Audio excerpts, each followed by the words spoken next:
От тук има една хубава зона, дето ви казах, на един хотел. Той се оказа от 2018 и тук зад мене. Много хубава зеленина има.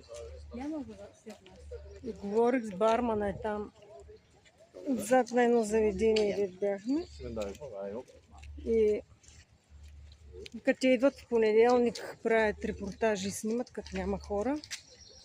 Днеска 1000 човека чакат заведението, някакъв спортен спартакиада.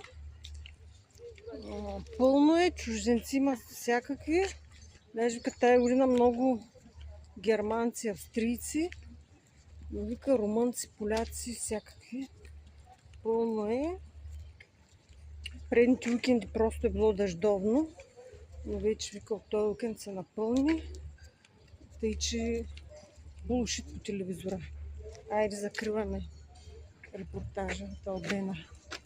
Поздрави!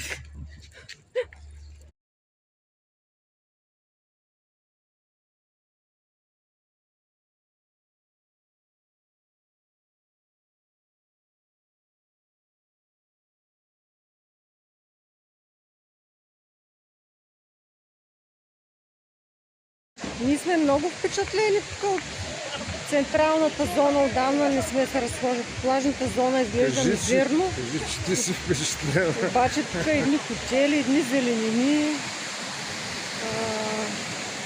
Много добре този курорт. Приятно сме впечатлени. Аз майко тук да почна да се изявявам.